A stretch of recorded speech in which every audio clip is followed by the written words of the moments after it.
മക്കളെ എല്ലാവർക്കും നമസ്കാരം. Welcome to super notes. 2025 June 5 മുതൽ ജൂൺ 24 വരെയുള്ള ദിവസങ്ങൾ കൊണ്ട് CN നമ്പർ 05/2024 അതായത് NTPCയുടെ ഗ്രാജുവേറ്റ് ലെവലിന്റെ CBT1 എക്സാം കംപ്ലീറ്റ് ആവുകയാണ്. അപ്പോൾ നമ്മൾ ഈ സെഷൻ കൊണ്ട് ഉദ്ദേശിക്കുന്നത് എങ്ങനെ ഉണ്ടായിരുന്നു CBT1 എക്സാം അനാലിസിസ് എന്താണ്, എത്രത്തോളം കട്ട് ഓഫ് നമുക്ക് പ്രതീക്ഷിക്കാം, അതിനുശേഷം ഇനിയുള്ള അവസരങ്ങൾ എന്തൊക്കെയാണ്, നോർമലൈസേഷൻ എത്രത്തോളം എഫക്റ്റീവ് ആവും, അങ്ങനെ എല്ലാ കാര്യങ്ങളും നമുക്ക് ഈ ഒരൊറ്റ സെഷനിൽ നമുക്ക് എന്ത് ചെയ്യാം, ഡിസ്കസ് ചെയ്യാം. വളരെ ഡീറ്റെയിൽഡ് ആയിട്ടുള്ള ഒരു അനാലിസിസ് ആണ്. ഓക്കെ, അപ്പോൾ ഇവിടെ നോക്കുക, CN നമ്പർ 05/2024 അതായത് റെയിൽവേയുടെ NTPCയുടെ ഗ്രാജുവേറ്റ് ലെവൽ എക്സാം. ഓക്കെ, ഇവിടെ ടോട്ടൽ നമ്പർ ഓഫ് ആപ്ലിക്കൻസ് എത്രയാണ്? Total number of applicants 58,40,861 total number of applicants. എത്ര വേക്കൻസി ഉണ്ട്? 8,113 വേക്കൻസിയാണ് ആകെ ഉള്ളത്. എന്ന് വെച്ചാൽ ഈ വേക്കൻസി നോട്ടിഫിക്കേഷൻ വന്ന സമയത്തെ വേക്കൻസിയാണ്, ഉറപ്പായിട്ടും കൂടാനൊക്കെ നല്ല സാധ്യതയുണ്ട്. ഓക്കെ, ഇവിടെ നോക്കുക, എക്സാം CBT1 എന്നായിരുന്നു. ജൂൺ 5 മുതൽ ജൂൺ 24 വരെയായിരുന്നു CBT1ന്റെ എക്സാം വരുന്നത്. ഇതുവരെയുള്ള എക്സാംസിനെ വെച്ച് നോക്കുമ്പോൾ എക്സാം എങ്ങനെ ഉണ്ടായിരുന്നു? ചെറിയ ചെറിയ മാറ്റങ്ങളൊക്കെ ഉണ്ട്. അതായത് GKയിലൊക്കെ കുറേ ടോപ്പിക്കുകൾ വന്നിട്ടില്ല. ചോദിച്ച ടോപ്പിക്കുകൾ എന്ത് ചെയ്യുന്നു, റിപ്പീറ്റ് ചെയ്തുകൊണ്ടിരുന്നു. അത് കഴിഞ്ഞ് കറണ്ട് അഫയേഴ്സിലൊക്കെ നല്ലോണം പ്രാധാന്യം ഉണ്ടായിരുന്നു. അങ്ങനെയൊക്കെയാണ് GK പോർഷനിലേക്ക് വരുമ്പോൾ നമ്മൾ മൊത്തത്തിൽ എടുക്കുകയാണെങ്കിൽ ഒരു മോഡറേറ്റ് ടു ഹാർഡ് എന്ന് നമുക്ക് പറയാം. ഈസി അല്ല, മോഡറേറ്റ് ടു ഹാർഡാണ്. അപ്പോൾ നമുക്കറിയാം 100 മാർക്കിനാണ് എക്സാം വരുന്നത്. സോ 100 മാർക്കിനെ നമ്മളിന്ന് സ്പ്ലിറ്റ് ചെയ്യുമ്പോൾ അവിടെ 30 മുതൽ 35 മാർക്ക് വരെ എന്തായിരിക്കും, ഈസിയാണ്. 30 മുതൽ 35 വരെ ഒരുവിധം പഠിച്ചു പോയ ഒരു കുട്ടിക്ക് എന്ത് ചെയ്യാൻ പറ്റും, അറ്റൻഡ് ചെയ്യാൻ പറ്റും. ഈസി ആയിട്ട് അവിടെ അറ്റൻഡ് ചെയ്യാൻ പറ്റും. അതിനുശേഷം ബാക്കിയുള്ളൊരു 40 മുതൽ 45 വരെയുള്ള മാർക്ക് നോക്കുകയാണെങ്കിൽ ഒരു മീഡിയമാണ്, ഒരുപാടൊന്നും കടുപ്പിച്ചിട്ടില്ല. പക്ഷെ ബാക്കി 20 മുതൽ 30 വരെയുള്ള ക്വസ്റ്റ്യൻസ് നോക്കുകയാണെങ്കിൽ നല്ല നിലവാരമുള്ള അടിപൊളി ക്വസ്റ്റ്യൻസ് നന്നായിട്ട് പ്രിപ്പയർ ചെയ്ത് ഒരുപാട് ക്വസ്റ്റ്യൻ പ്രാക്ടീസ് ചെയ്താൽ മാത്രമേ എന്ത് ചെയ്യാൻ പറ്റത്തുള്ളൂ, ആ ക്വസ്റ്റ്യൻസ് ഒക്കെ നമ്മൾ അറ്റൻഡ് ചെയ്യാൻ നമുക്ക് പറ്റത്തുള്ളൂ. ഓക്കെ, ഇങ്ങനെയാണ് എക്സാമിൻ്റെ ഒരു ടഫ്നെസ് ലെവൽ വരുന്നത്. പക്ഷേ ഇവിടെ ഒന്നാമതാണ് എനിക്ക് പറയാനുള്ളത്, നിങ്ങൾ ഈ കേട്ടുകൊണ്ടിരിക്കുന്ന എല്ലാവരും എക്സാം എഴുതിയ ആൾക്കാരാണല്ലേ. നിങ്ങൾക്ക് എങ്ങനെ ഉണ്ടായിരുന്നു എക്സാം? അത് താഴെ കമൻറ്റ് ബോക്സിൽ നിങ്ങളൊന്ന് ഇട്ടേക്കുക. പക്ഷേ നമ്മുടെ സ്റ്റുഡൻസ്, ബാക്കി പുറത്തുള്ള സ്റ്റുഡൻസ് എല്ലാവരും നമുക്ക് മനസ്സിലാക്കാൻ പറ്റി എന്താണെന്ന് ചോദിച്ചാൽ, എക്സാമിൻ്റെ ക്വസ്റ്റ്യൻസ് മൊത്തം നോക്കുകയാണെങ്കിൽ അവരൊക്കെ നല്ലോണം കണ്ട ക്വസ്റ്റ്യൻസ് തന്നെയായിരുന്നു, പ്രാക്ടീസ് ചെയ്തുകൊണ്ടിരുന്ന ക്വസ്റ്റ്യൻസ് തന്നെയായിരുന്നു. പക്ഷേ എല്ലാവർക്കും പ്രശ്നം എന്തായിരുന്നു? സമയം കിട്ടിയില്ല. അതായത് എക്സാം അറ്റൻഡ് ചെയ്യാനായിട്ട് വേണ്ടത്ര ഒരു സമയമോ ബാക്കിയൊന്നും അവർക്ക് കിട്ടിയില്ല. സമയമാണ് എല്ലാവരുടെയും പ്രശ്നം. ഓക്കെ, അപ്പോൾ ഇനി അങ്ങോട്ടുള്ള എക്സാംസിന് പ്രിപ്പയർ ചെയ്യുന്ന ആൾക്കാരെല്ലാം, അതായത് ഇതിൻ്റെ CBT2 ആയിക്കൊള്ളട്ടെ, അതേപോലെ തന്നെ ഗ്രൂപ്പ് ഡി ആയിക്കൊള്ളട്ടെ, NTPCയുടെ അണ്ടർ ഗ്രാജുവേറ്റ് ആയിക്കോട്ടെ, ഇതിനെല്ലാം വേണ്ടി പ്രിപ്പയർ ചെയ്യുന്ന എല്ലാവരും ഓർപ്പിച്ചിരിക്കണം മക്കളെ. നിങ്ങൾ ഒരുപാട് ടോപ്പിക്ക് പഠിക്കുന്നതല്ല കാര്യം, നിങ്ങൾ ഒത്തിരി ടോപ്പിക്സ് പഠിക്കുന്നതല്ല കാര്യം, മറിച്ച് എന്താണ്, സ്പീഡ് കറക്റ്റായിട്ട് മാനേജ് ചെയ്യുന്നതാണ്. അതായത് ചുരുങ്ങിയ സമയം കൊണ്ട് മാക്സിമം ക്വസ്റ്റ്യൻസ് അറ്റൻഡ് ചെയ്തുകൊണ്ട് നമ്മുടെ സ്കിൽസ് കൂട്ടിക്കൊണ്ട് മാക്സിമം ക്വസ്റ്റ്യൻസ് പ്രാക്ടീസ് ചെയ്തുകൊണ്ട് എക്സാമിന് അറ്റൻഡ് ചെയ്യാൻ പോവുക. അപ്പോൾ നമുക്ക് എന്ത് ചെയ്യാൻ പറ്റും, സമയം മാനേജ് ചെയ്യാൻ പറ്റും, കുറച്ചും കൂടെ മാർക്ക് നമുക്ക് സ്കോർ ചെയ്യാൻ പറ്റും. ഓക്കെ, ഇനി നെക്സ്റ്റ് അടുത്ത സ്ലൈഡിലേക്ക് പോകുമ്പോൾ ഇവിടെ നമ്മളൊരു മുമ്പുള്ള ക്വസ്റ്റ്യൻസിനെ വെച്ച് കമ്പയർ ചെയ്യുമ്പോൾ, ഇതിന് മുമ്പ് നടത്തിയ വർഷങ്ങളെ വെച്ച് കമ്പയർ ചെയ്യുമ്പോൾ GKയിൽ കറണ്ട് അഫയേഴ്സിന് നല്ല പ്രാധാന്യം ഉണ്ടായിരുന്നു. പ്രത്യേകിച്ച് കറണ്ട് അഫയേഴ്സ് ഏത് വർഷത്തും 2024, 2025 അതിൽ നിന്ന് നല്ലോണം ക്വസ്റ്റ്യൻസ് വന്നിട്ടുണ്ടായിരുന്നു. അപ്പോൾ അതേസമയം പഴയ NTPCയുടെ ഒക്കെ ക്വസ്റ്റ്യൻ പേപ്പറിൽ നോക്കുകയാണെങ്കിൽ, CBT1 നോക്കുകയാണെങ്കിൽ അവിടെ സയൻസിന് നല്ല പ്രാധാന്യം ഉണ്ടായിരുന്നു. പക്ഷേ ഇവിടെ സയൻസിന് ഇച്ചിരി പ്രാധാന്യം കുറഞ്ഞായിരുന്നു, മാർക്ക് ഡിസ്ട്രിബ്യൂഷൻ കുറവായിരുന്നു. പക്ഷേ ചോദിച്ച ടോപ്പിക്കുകളൊക്കെ എന്ത് ചെയ്തിട്ടുണ്ട്, അതിൽ നിന്ന് മാക്സിമം ക്വസ്റ്റ്യൻസ് വന്നിട്ടുണ്ട്. ഫോർ എക്സാമ്പിൾ ഈ പ്ലാന്റ് ടിഷ്യൂ, പിന്നെ അതേപോലുള്ള ടോപ്പിക്കുകൾ നോക്കുകയാണെങ്കിൽ, കിങ് ഡോക്ക് നോക്കുകയാണെങ്കിൽ ക്വസ്റ്റ്യൻസ് എന്ത് ചെയ്തിട്ടുണ്ട്, ആ ടോപ്പിക്കിൽ നിന്ന് ഒത്തിരി ക്വസ്റ്റ്യൻസ് വന്നിട്ടുണ്ട്. പക്ഷേ ടോട്ടൽ നമ്പർ ഓഫ് ക്വസ്റ്റ്യൻസ് എടുക്കുകയാണെങ്കിൽ സയൻസിൻ്റെ കോൺട്രിബ്യൂഷൻ കുറവായിരുന്നു. പക്ഷേ GKയിൽ നമ്മുടെ IT ആയിക്കൊള്ളട്ടെ, അതേപോലെ കറണ്ട് അഫയേഴ്സ് ആയിക്കൊള്ളട്ടെ, അവിടെയൊക്കെ നല്ലോണം എന്ത് ചെയ്തു, ക്വസ്റ്റ്യൻസും ബാക്കിയെല്ലാം വന്നിട്ടുണ്ടായിരുന്നു. ഓക്കെ, ഇനി അത് കഴിഞ്ഞ് നോക്കുക, നമ്മൾ ആകെ ഞാൻ നേരത്തെ പറഞ്ഞു അപ്ലൈ ചെയ്തത് ഏതാണ്ട് 56 ലക്ഷത്തിലധികം ആൾക്കാർ അപ്ലൈ ചെയ്തു. അപ്പോൾ അവിടെ ഒരുപാട് പേര് അപ്ലൈ ചെയ്തു. പക്ഷേ ഇതിൽ പകുതി ശതമാനം ആൾക്കാർ മാത്രമേ എന്ത് ചെയ്തിട്ടുള്ളൂ, എക്സാം അറ്റൻഡ് ചെയ്യാൻ പോയിട്ടുള്ളൂ. ഒരു 50% മുതൽ 60% ആൾക്കാർ മാത്രമേ എക്സാം അറ്റൻഡ് ചെയ്യാൻ പോയിട്ടുള്ളൂ. കാരണം എന്ന് വെച്ചാൽ നമുക്കറിയാം, ഈ റെയിൽവേ എക്സാംസിൻ്റെ ഏറ്റവും വലിയ പ്രശ്നം എന്ന് പറഞ്ഞാൽ എക്സാം സെൻറ്ററിൻ്റെ അൺസർട്ടനിറ്റീസ് ആണ്. എന്ന് വെച്ചാൽ ഇപ്പോൾ നമുക്ക് നമ്മുടെ ജില്ലയിൽ തന്നെ കിട്ടണമെന്ന് ഒരു നിർബന്ധമില്ല. അതായത് തിരുവനന്തപുരത്തുള്ള ഒരു കുട്ടിക്ക് തൃശ്ശൂരിലും എക്സാം സെൻറ്റർ കിട്ടിയിട്ടുണ്ട്, കൊല്ലത്തും എക്സാം സെൻറ്റർ കിട്ടിയിട്ടുണ്ട്, നാഗർകോവിൽ എക്സാം സെൻറ്റർ കിട്ടിയിട്ടുണ്ട്, ഒരു പെൺകുട്ടിക്ക് ചെന്നൈയിൽ വരെ എന്ത് ചെയ്തിട്ടുണ്ട്, എക്സാം സെൻറ്റർ കിട്ടിയിട്ടുണ്ട്. അപ്പോൾ എക്സാം സെൻറ്റർ ഇങ്ങനെ ഷഫിൾ ആകുമ്പോൾ കുറേ ആൾക്കാർ എന്ത് ചെയ്യത്തില്ല, പോയി എക്സാം എഴുതത്തില്ല. മാത്രമല്ല നമ്മൾ അപ്ലൈ ചെയ്യുന്ന സമയത്ത് നമുക്ക് ഭയങ്കര ആവേശമായിരിക്കും അല്ലേ, കുറച്ചും കൂടെ നന്നായിട്ട് പഠിക്കണം, ജോലി മേടിക്കണം, ഭയങ്കര ആവേശമായിരിക്കും. പക്ഷേ ഈ അപ്ലൈ ചെയ്ത് കഴിയുമ്പോൾ കുറച്ച് ദിവസം കഴിയുമ്പോൾ എന്ത് ചെയ്യും, ആവേശമൊക്കെ പതുക്കെ കുറഞ്ഞ് ആവേശ് കുമാറൊക്കെ പതുക്കെ അങ്ങോട്ട് മാറിയിട്ട് എന്ത് ചെയ്യും, അയാളുടെ ആ ഒരു നിലവിലുള്ള ജീവിതവുമായിട്ട് അങ്ങ് ഓടി അങ്ങ് പോവും. പിന്നീട് അവർ എന്ത് ചെയ്യത്തില്ല, നന്നായിട്ട് പ്രിപ്പയർ ചെയ്യത്തില്ല. അപ്പോൾ അവർ തന്നെ വിചാരിക്കും ഓക്കെ ഞാനൊന്നും പഠിച്ചില്ല, പിന്നെ എന്തിന് എക്സാം എഴുതാൻ പോകണം, ഓക്കെ അങ്ങനെയൊക്കെ ആലോചിച്ച് ഒരു 50% മുതൽ 60% ആൾക്കാർ മാത്രമേ എന്ത് ചെയ്യത്തുള്ളൂ, എക്സാം അറ്റൻഡ് ചെയ്യത്തുള്ളൂ. ഓക്കെ, അപ്പോൾ അവിടെ ഞാൻ നേരത്തെ പറഞ്ഞു അവരെല്ലാം നേരിട്ട ഏറ്റവും പ്രധാനപ്പെട്ട വെല്ലുവിളി എന്താണ്? ഒന്ന്, അവർക്ക് സമയം കിട്ടിയില്ല, അവർ ഒരുപാട് ക്വസ്റ്റ്യൻസ് പ്രാക്ടീസ് ചെയ്തില്ല, ഒത്തിരി ടോപ്പിക്ക് പഠിച്ചാണ് പക്ഷേ ക്വസ്റ്റ്യൻസ് പ്രാക്ടീസ് ചെയ്യാനത്തില്ല. മക്കളെ ഏറ്റവും വലിയൊരു വിഷമം എന്താണെന്നറിയോ? ഏറ്റവും വലിയ വിഷമം ഇതാണ്. അതായത് ഈ ക്വസ്റ്റ്യൻ നമുക്കറിയാം, നന്നായിട്ട് ഈ ക്വസ്റ്റ്യൻ നമുക്കറിയാം, പക്ഷേ എനിക്ക് സമയം കിട്ടുന്നില്ല, എനിക്കൊന്നും ചെയ്യാൻ പറ്റുന്നില്ല. അതാണ് ഏറ്റവും വലിയ വിഷമം. ഓക്കെ, അപ്പം അതുകൊണ്ട് ടോപ്പിക്ക് പഠിക്കുന്ന അതേ പ്രാധാന്യം എന്തിനും കൂടെ കൊടുക്കണം, ക്വസ്റ്റ്യൻ പ്രാക്ടീസിനും കൂടെ കൊടുക്കണം. എന്നാലേ നമുക്ക് ഇനിയുള്ള എക്സാംസ് എന്ത് ചെയ്യാൻ പറ്റത്തുള്ളൂ, ക്രാക്ക് ചെയ്യാൻ പറ്റത്തുള്ളൂ. അപ്പോൾ അതുകൊണ്ടാണ് നമ്മൾ സൂപ്പർ നോട്ട്സിലും എല്ലാ ചാപ്റ്ററിനും ടെസ്റ്റ് കൊടുക്കുന്നത്, എല്ലാ ആഴ്ചയിലും അവർക്ക് വീക്ക്ലി ടെസ്റ്റ് കൊടുക്കുന്നത്, പ്രാക്ടീസ് ചെയ്യാനായിട്ട് എല്ലാ പ്രീവിയസ് ക്വസ്റ്റ്യനും കൊടുക്കുന്നത്. അതേപോലെ തന്നെ അവർക്ക് പ്രാക്ടീസ് ചെയ്യാനായിട്ട് ഏതാണ്ട് ഒരു 15-ലധികം പ്രാക്ടീസ് ഫുൾ മോക്ക് ക്വസ്റ്റ്യൻ കൊടുത്ത് എന്തിനു വേണ്ടിയിട്ടാണ്? അവരുടെ സ്പീഡ് കൂട്ടാൻ വേണ്ടിയിട്ടാണ്. സോ സ്പീഡ് ഏറ്റവും പ്രധാനപ്പെട്ട ഒരു കാര്യമാണ്. ഓക്കെ, ഇനി അത് കഴിഞ്ഞ് നോക്കുക, നമുക്ക് ടോട്ടൽ വേക്കൻസി എത്രയാണ്? 8113 ടോട്ടൽ വേക്കൻസി വരുന്നത്. അതിൽ ചെന്നൈ നോക്കുകയാണെങ്കിൽ 436 വേക്കൻസി, തിരുവനന്തപുരം നോക്കുകയാണെങ്കിൽ 174 വേക്കൻസിയാണ് ആകെ ഉള്ളത്. ഇവിടെ CBT 2 പോകുമ്പോൾ എത്ര ശതമാനം ആൾക്കാരെ ചൂസ് ചെയ്യും? അതാണ് ഫസ്റ്റ് ക്വസ്റ്റ്യൻ.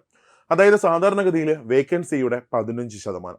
സോ വേക്കൻസിയുടെ 15% എന്ന് പറയുമ്പോൾ നോക്കുക, ഇപ്പം ഞാൻ മൊത്തത്തിൽ എടുക്കുകയാണ്. അപ്പോൾ ഇവിടെ നമ്മൾ നോക്കുകയാണെങ്കിൽ 8113 വേക്കൻസിയാണ് ആകെ ഉള്ളത്. അതായത് ഇൻറ്റു 15 ഈക്വൽ ടു എത്രയാണ്? 1,21,695. 1,21,695 ആൾക്കാരായിരിക്കും എന്ത് ചെയ്യുന്നത്, CBT 2 എഴുതാൻ പോകുന്നത്. അപ്പം ഞാൻ നോർമൽ കണ്ടീഷനാണ് പറയുന്നത്. വേക്കൻസിയുടെ 15% ആൾക്കാരാണ് എന്ത് ചെയ്യുന്നത്, CBT 2 വേണ്ടി അവർ ചൂസ് ചെയ്യുന്നത്. അപ്പോൾ ടോട്ടൽ നമ്മൾ നോക്കുമ്പോൾ 1,21,695 ആൾക്കാരാണ് CBT 2 എക്സാം എഴുതാൻ പോകുന്നത്. എന്ന് വെച്ചാൽ 56 ലക്ഷം ആൾക്കാർ അപ്ലൈ ചെയ്തു. അതിൽ ഏതാണ്ട് ഒരു 30 ലക്ഷം ആൾക്കാർ എക്സാം എഴുതി കാണും. അതിൽ ഏതാണ്ട് 1,21,695 ആൾക്കാർ എന്ത് ചെയ്യുന്നു, CBT 2 എക്സാം എഴുതാൻ പോകുന്നു. അവിടെ നമ്മുടെ സോൺസ്, ഒന്ന് തിരുവനന്തപുരം, 2 ചെന്നൈ. അപ്പോൾ അതിലാണ് ഒരുപാട് ആൾക്കാർ എന്ത് ചെയ്തിരിക്കുന്നത്, അപ്ലൈ ചെയ്തിരിക്കുന്നത്. അവിടെ ചെന്നൈ നോക്കുകയാണെങ്കിൽ 436 വേക്കൻസി ഉണ്ട്. സോ 436 × 15 6540 ആൾക്കാർക്ക് എന്ത് ചെയ്യാൻ പറ്റും, CBT 2 എക്സാം എഴുതാൻ പറ്റും. തിരുവനന്തപുരം നോക്കുകയാണെങ്കിൽ 174 വേക്കൻസിയാണ് ആകെ ഉള്ളത്.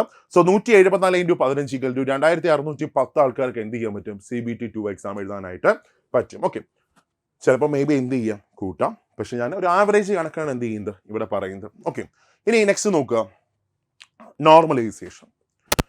സോ ഒരു ദിവസം 3 ഷിഫ്റ്റ് ആയിട്ടാണ് എക്സാം കണ്ടക്ട് ചെയ്യുന്നത്. ഒരു മോർണിംഗ് ഷിഫ്റ്റ് കാണും, ഒരു ആഫ്റ്റർനൂൺ ഷിഫ്റ്റ് കാണും, ഒരു ഈവനിങ് ഒരു ഷിഫ്റ്റ് 3 കൂടെ കാണും. ഓക്കെ, അപ്പോൾ അവിടെ ഏതാണ്ട് ഇത്രയും ദിവസങ്ങൾ കൊണ്ട് എക്സാം കംപ്ലീറ്റ് ചെയ്തു. അപ്പോൾ ചില എക്സാംസ് എന്തായിരിക്കും, എളുപ്പമായിരിക്കും, ചില എക്സാംസ് എന്തായിരിക്കും, പാടായിരിക്കും. അപ്പോൾ അതുകൊണ്ട് തന്നെ ഉറപ്പായിട്ടും ഒരു നോർമലൈസേഷൻ നമുക്ക് എന്ത് ചെയ്യാം, പ്രതീക്ഷിക്കാം. അതായത് നിങ്ങളുടെ എക്സാം പാടാണെങ്കിൽ നിങ്ങൾക്കുള്ള മാർക്കിനെക്കാളും കുറച്ചും കൂടെ മാർക്ക് നിങ്ങൾക്ക് എന്ത് ചെയ്തിട്ട് നിങ്ങൾക്ക് ആഡ് ഓൺ ആയിട്ട് കിട്ടും. ഒരു നോർമലൈസേഷനിൽ കുറച്ച് മാർക്ക് നിങ്ങൾക്ക് പ്രതീക്ഷിക്കാം. ഇനി കട്ട് ഓഫ് ഒക്കെ നമുക്ക് നോക്കുകയാണെങ്കിൽ ഒരു നോർമലൈസേഷന് ശേഷം, ഞാൻ അങ്ങനെ പറയുന്നുള്ളൂ, നോർമലൈസേഷന് ശേഷം നോക്കുകയാണെങ്കിൽ ഒരു 70+ ഒക്കെ നമുക്ക് CBT 1 എന്ത് ചെയ്യാം, ഒരു കട്ട് ഓഫ് നമുക്ക് പ്രതീക്ഷിക്കാം.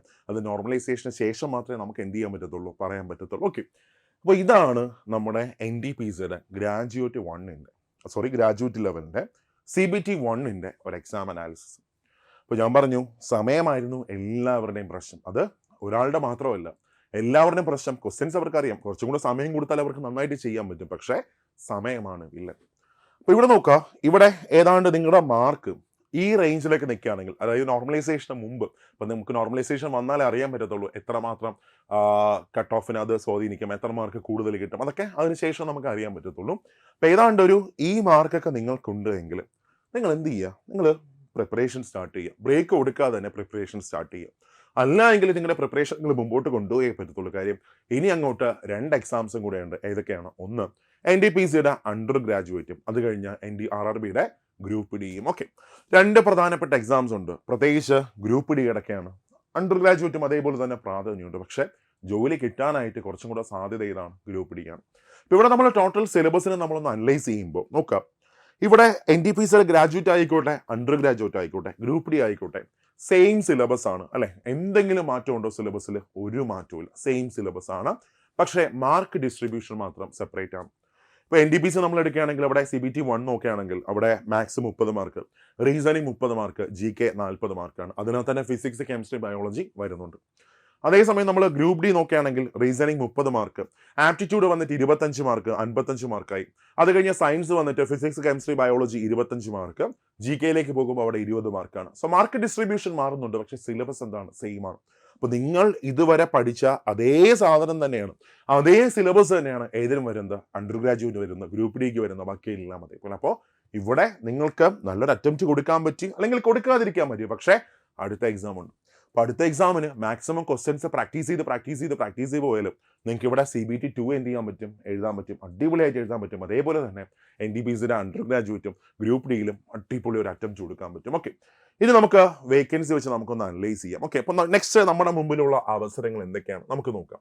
നെക്സ്റ്റ് നമ്മുടെ മുമ്പിലുള്ള അവസരങ്ങൾ എന്തൊക്കെയാണെന്ന് ചോദിച്ചാൽ, ഒന്ന് NTPCയുടെ അണ്ടർ ഗ്രാജുവേറ്റ് എക്സാം ദാ വരാൻ പോവുകയാണ്. എപ്പോൾ നമുക്ക് പ്രതീക്ഷിക്കാം? ഒരു ജൂലൈ മാസം അവസാനം, ഒരു ജൂലൈ അവസാനം അല്ലെങ്കിൽ ഓഗസ്റ്റിലൊക്കെ നമുക്ക്, ഓഗസ്റ്റ് ഫസ്റ്റിലൊക്കെ നമുക്ക് എന്ത് ചെയ്യാം, NTPCയുടെ അണ്ടർ ഗ്രാജുവേറ്റ് എക്സാം നമുക്ക് പ്രതീക്ഷിക്കാം. ഓക്കെ, അപ്പോൾ ഇവിടെ നോക്കുക, ഇവിടെ വേക്കൻസി നമ്മൾ നോക്കുകയാണെങ്കിൽ അതിനു മുമ്പേ നമ്മുടെ എക്സാം പാറ്റേൺ നോക്കുകയാണെങ്കിൽ സെയിം ആണ്.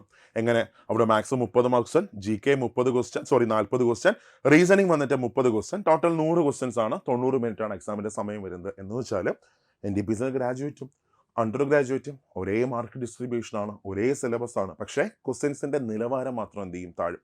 അപ്പോൾ നിങ്ങൾ അറ്റൻഡ് ചെയ്തത് റെയിൽവേയുടെ ഗ്രാജുവേറ്റ് ലെവൽ എക്സാം ആണ്, അതായത് ഏറ്റവും ടഫ് ആയിട്ടുള്ള ക്വസ്റ്റ്യൻസ് ആണ് അവിടെ വരുന്നത്. പക്ഷേ അണ്ടർ ഗ്രാജുവേറ്റിലേക്ക് പോകുമ്പോൾ അവിടെ ക്വാളിഫിക്കേഷൻ എന്താണ്, +2 ആണ് ക്വാളിഫിക്കേഷൻ.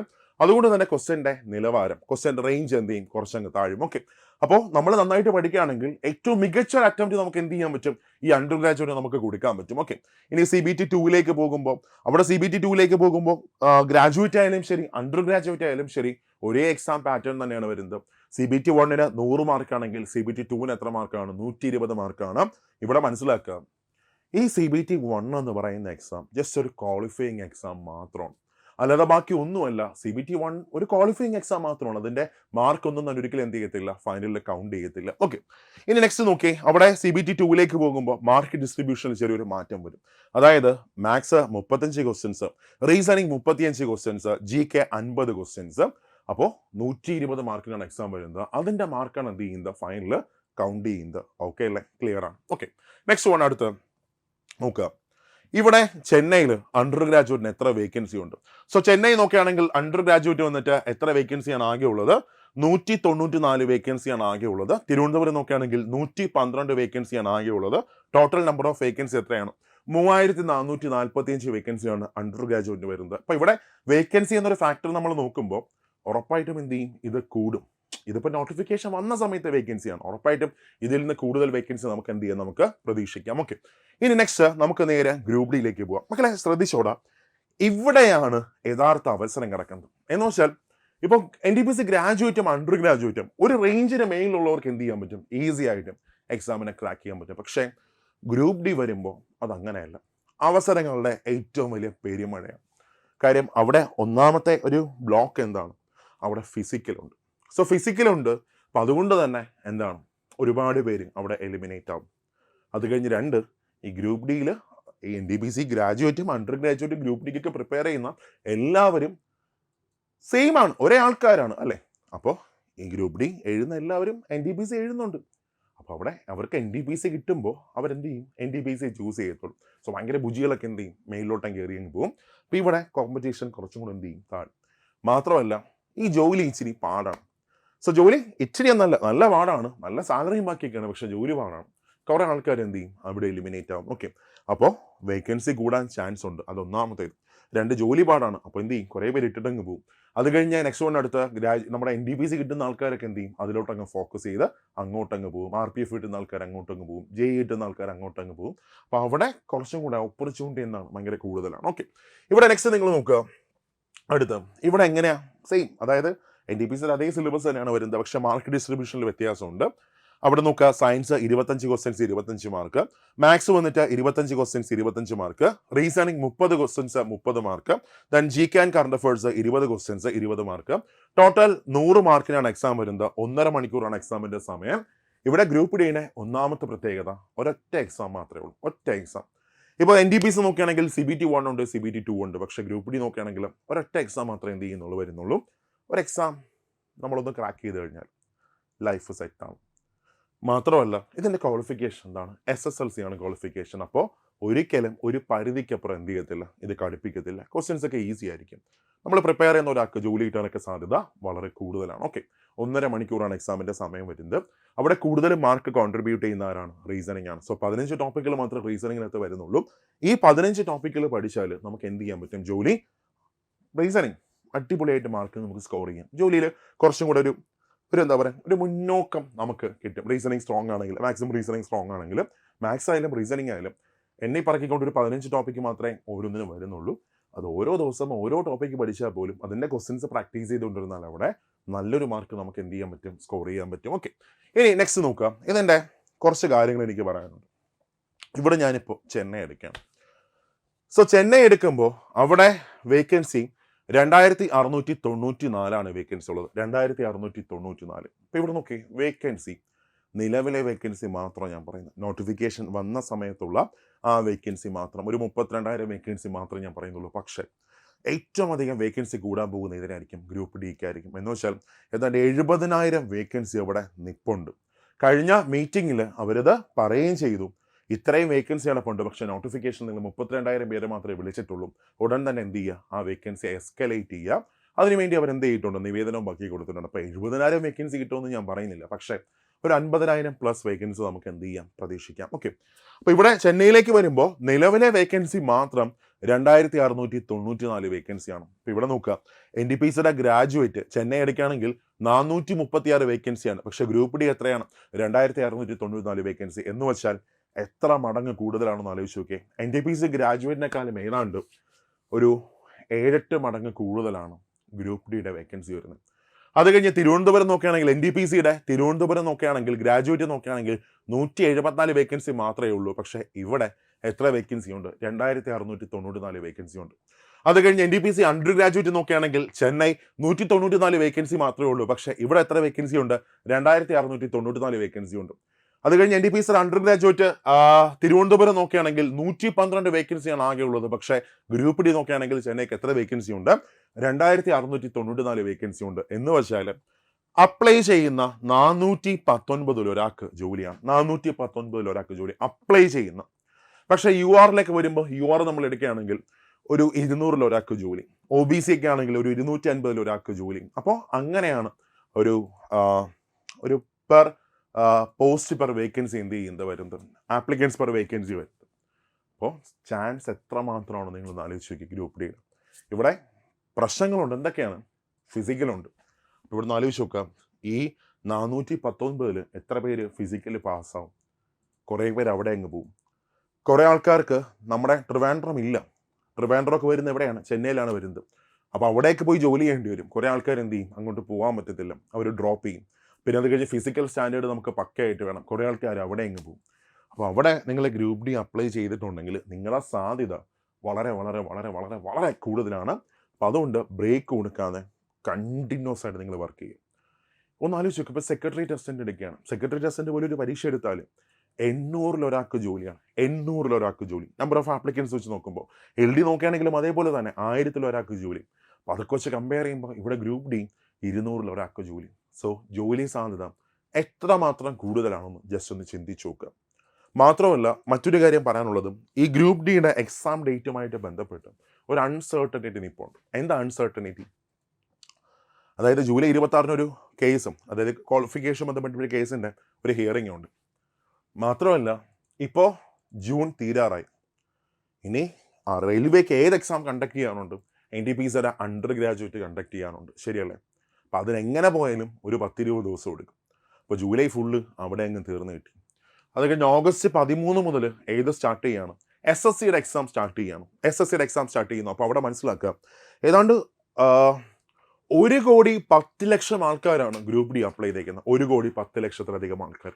അപ്പോൾ ഇത്രയും പേർക്ക് എക്സാം സെൻറ്റർ കണ്ടെത്തുക എന്നൊക്കെ പറഞ്ഞാൽ ഇതൊരു വലിയ ടാസ്ക്കാണ്, ഒരു ഹിമാലയൻ ടാസ്ക്കാണ്. അപ്പോൾ സമയമെടുക്കും. ഒരു 2 മാസമൊക്കെ നീളുന്ന ഒരു പ്രോസസ്സിലായിരിക്കും ഇവർക്ക് എക്സാം കണ്ടക്ട് ചെയ്യാൻ പറ്റുന്നത്. ഓഗസ്റ്റ് 13 മുതൽ SSCയുടെ CGL എക്സാം സ്റ്റാർട്ട് ചെയ്യുന്നു.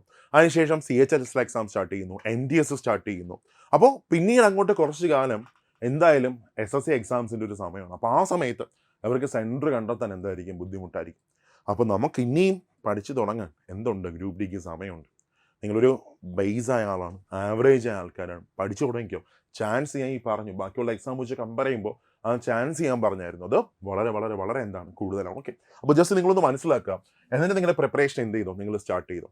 അപ്പോൾ ഇവിടെ ഒരൊറ്റ എക്സാം മാത്രമേ വരുന്നുള്ളൂ. അത് കഴിഞ്ഞൊരു ഫിസിക്കൽ എഫിഷ്യൻസി ടെസ്റ്റ്, പിന്നെ അത് കഴിഞ്ഞ് മെഡിക്കൽ. ഇതാണ് ഗ്രൂപ്പ് ഡിയുടെ ഒരു സെലക്ഷൻ പ്രോസസ്സ് എന്ത് ചെയ്യുന്നത് വരുന്നത്. അപ്പോൾ ഞാൻ നേരത്തെ വേക്കൻസിയുടെ കേസൊക്കെ ഞാൻ എന്ത് ചെയ്തു പറഞ്ഞായിരുന്നു. പിന്നെ അത് കഴിഞ്ഞ് എക്സാം പാറ്റേൺ ഞാൻ എന്ത് ചെയ്തു പറഞ്ഞു. അടുത്ത് നോക്കാം എങ്ങനെയാണ് ഈ ഗ്രൂപ്പ് ഡിയുടെ ഫിസിക്കൽ വരുന്നതെന്ന് ചോദിച്ചാൽ, ഇപ്പോൾ നിങ്ങൾക്ക് ഗ്രൂപ്പ് ഡി ഇപ്പോഴേ ഫിസിക്കൽ ഒന്ന് സ്റ്റാർട്ട് ചെയ്താലും നല്ലതായിരിക്കും, മനസ്സിനും ഭയങ്കര ഒരു സന്തോഷമായിരിക്കും.